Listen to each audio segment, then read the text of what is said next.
Today we'll be going over 3 great dividend stocks that have strong brand images, strong fundamentals, and more importantly, fantastic dividend growth for the last 5 years as well as projected in the future.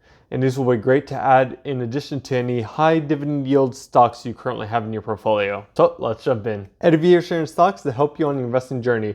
The first stock on our list has a market cap of $278 billion and is in the finance sector. This stock is Bank of America, ticker symbol BAC. And Bank of America is one of the largest financial institutions in the United States and has over $2.5 trillion in assets. Their company is broken up into 4 different segments, which are consumer banking, global markets, and global investment management. Over the last year, Bank of America has fallen about 28%, bringing them to a current share value of $34.52. They are near the low end of their 52-week range, with a low of $29.31, and they're trading at a PE of 9.8. They have a nice dividend yield of 2.5%, which will give you an annual payout of 88 cents. Looking at its last 5-year dividend growth, Bank of America has had 17.14%, which is about 117% higher than the rest of their sector. Looking towards the future, they're projected to have a growth rate of 9.89%,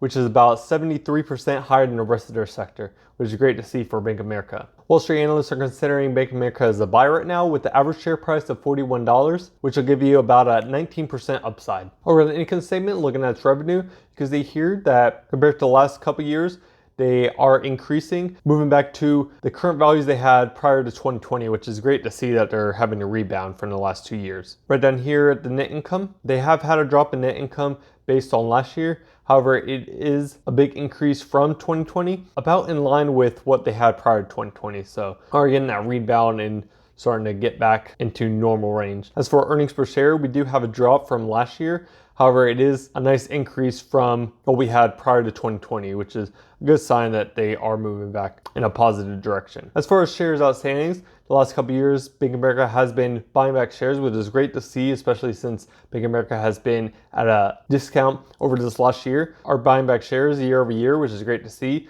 And as we looked at the dividend growth, they are increasing their dividend year over year, which is nice to see as well. Looking at some technical analysis, looking back at the last week of the year, Bank of America started to get some positive momentum right here, starting to make all new highs, being in the overbought area, and we had nice positive momentum. It's moved through its 25-day, 100-day moving average, and now is below its 200-day and 50-day moving average. So we had a tremendous amount of volume during earnings, and it looks like right now it has been some selling volume. So if this overbought continues, possibly could just be trailing those moving averages, or if we get a nice spike in volume like we did in earnings day, could possibly move through those moving averages and make all new time highs as you saw back here in November. Next stock on the list has a market cap of $461 billion and is in the information technology sector. This stock is Visa, ticker symbol V. And Visa operates as a payment technology company worldwide, and they have different segments. Just to name a few, there's VisaNet, which deals with the authorization settlement of payment. They have Visa Direct, which is real-time payments,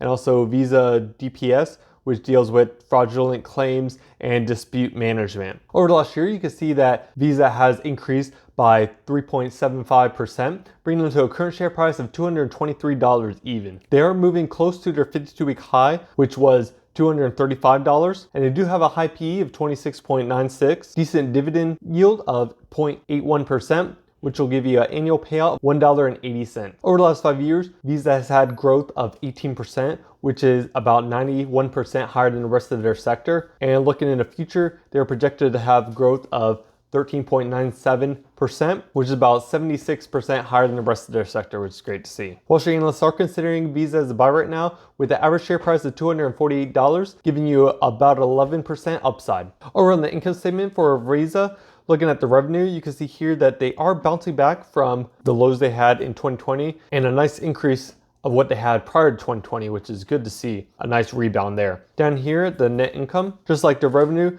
their net income is increasing year over year from what they had prior to 2020, which is good. Earnings per share has also been nicely increasing. You can see here year over year. So a drop here in 2020, and now we're nicely bouncing back. As far as shares outstanding, they are slowly buying back some shares. They did issue some last year and now starting to buy back shares, which is good to see. And as we saw with dividend growth, they are increasing their dividend year over year. Starting back in late December, Visa started to have some nice positive growth right there. You can see this momentum starting to grow, and it just moved through all its moving averages and making new highs right now. And we are getting close to its earnings, so definitely want to keep out for that because anything can happen when earnings come. But being in this overbought area, we are potentially seeing new highs, or at least staying at the current levels right now. Definitely want to keep an eye out for Visa. Next stock on the list has a market cap of $25.9 billion and is in the financial sector. This stock is T. Rowe Price, ticker symbol TROW. T. Rowe Price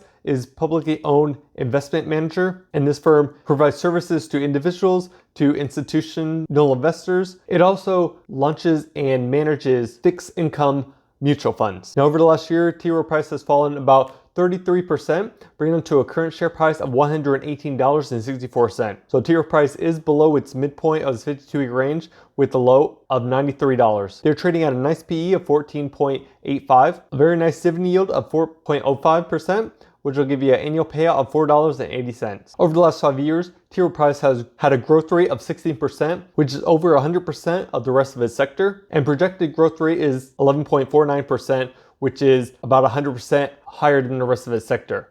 So great to know for T. Rowe Price. However, with saying that, currently Wall Street analysts are considering T. Rowe Price as a sell right now, with the average share price of $101, which is about 15% downside from its current share price. So if you don't feel like picking up T. Rowe Price right now, you may just want to leave it on your watch list for now until it gets around that $100 range. Looking at the income statement for T. Rowe Price, because here this last year, it did fall a little bit from its bump up of last year. However, it is getting back in line with what it had prior to 2020. So good to see there, it's moving in the right direction. Going on here to net income, just like its revenue, its net income has fallen from last year, but is pretty much in line of what it's had prior to 2020. Once again, earnings per share did drop from last year, but it's starting to get in line with what it had prior to 2020. So getting back to the norms. And for shares outstandings, it is slowly buying back shares, as you can see right here, which is great to see, especially being such a discount right now.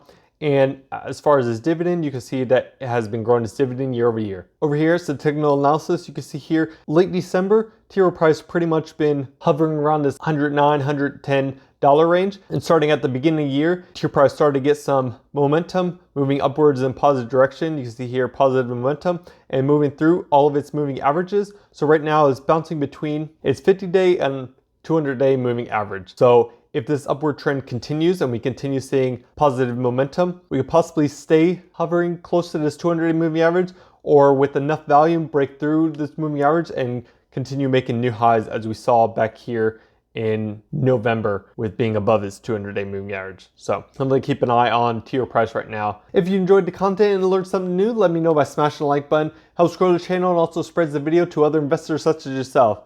While you're down there, drop me a comment of what your thoughts are about these 3 dividend growth stocks. And if you'd like to see some more dividend stocks, definitely check out this video right over here, and I'll catch you over there. Have a blessed day. Peace.